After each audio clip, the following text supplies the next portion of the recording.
kid, I heard the phrase orange and blue yelled so often as my family cheered on the Florida Gators that I actually thought the color orange was pronounced orange and up until I was about 5 years old.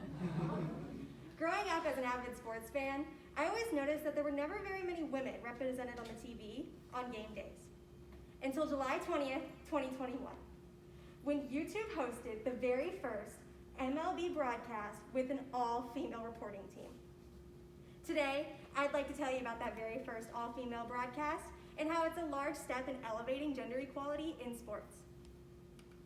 Payla Boyven, a professor at Arizona State University, noted in a March 2021 article that just 11.5% of all sports reporters were female. Now I know either we have all personally experienced or know someone who have experienced some form of gender bias. Whether that means you were picked last in a kickball game or you missed out on a really cool job opportunity. And this bias is only magnified in the highly competitive field of sports. Today, I'd like to talk about the women of the broadcast, the reaction of the sports industry, and the future effects this has for women in sports. This historical event has been a long time coming. As MLB field reporter Alana Rizzo noted in a July 20th, 2021 interview with the Baltimore Sun, the fact that this is a historical event in 2021 shows us just how much work we have left to do. First, I'd like to tell you about the women involved in this broadcast by looking at both the main reporters and the people behind the scenes. The three main women involved in this broadcast include Melanie Newman with your play-by-play reporting, Sarah Lang with your analysis, and Alana Rizzo down on the field. An AP News article published in July 21st of 2021 notes that each of these females have an extremely credible background in sports. Melanie Newman has been a reporter with the Baltimore Orioles for years before this event, and Sarah Lang and Alana Rizzo, both, have been MLB Network reporters with an extremely dedicated history. Not to be forgotten, Heidi Watney and Lauren Gardner were chosen as the pre- and post-game hosts for this broadcast. Along with the women themselves, it's important to note that YouTube produced this broadcast, and we all watched the Baltimore Orioles battle it out against the Tampa Bay Rays on the field. Now I know I'm not the only Sunshine State lover here, or if you happen to be more of a fan of the Northeast, I guess that's okay too. But I do know that seeing my hometown team have just such a small part in this historical event gives me such pride and hope for the future of women in sports. It's also important to note in an MLB.com article published on July 20th, 2021, that this broadcast was not a planned PR stunt. In fact, each of these women were just going about their daily routine until an MLB Network reporter notified them of the history they were making.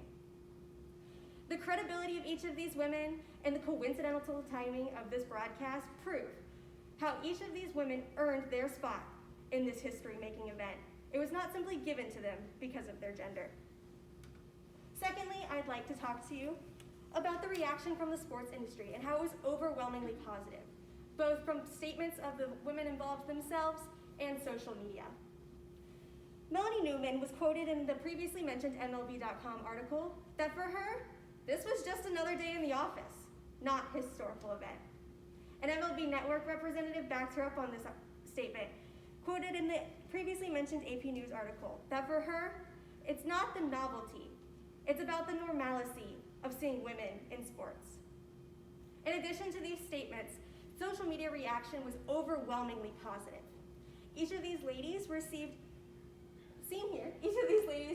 support over Twitter from other teams, coworkers, and even sponsoring companies.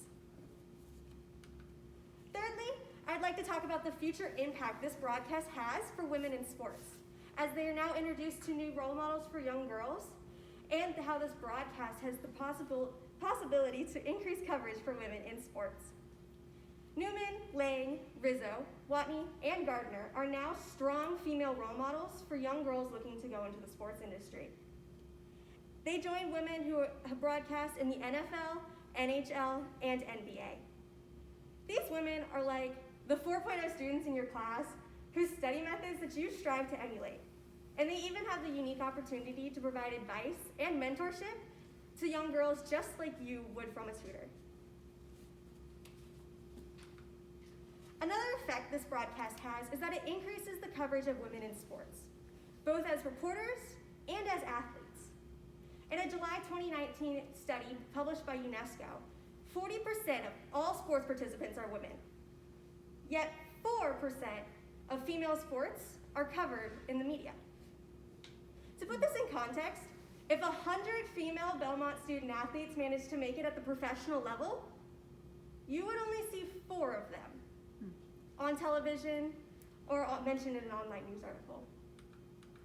So today, I told you about the very first all-female Major League Baseball broadcast. And we looked at who was involved, the reaction of the sports industry, and the future effect this has for women in sports. And this is just the beginning. Soon, all the overspirited, sometimes color-confused little girls out there will see women just like them, dominating the sports industry.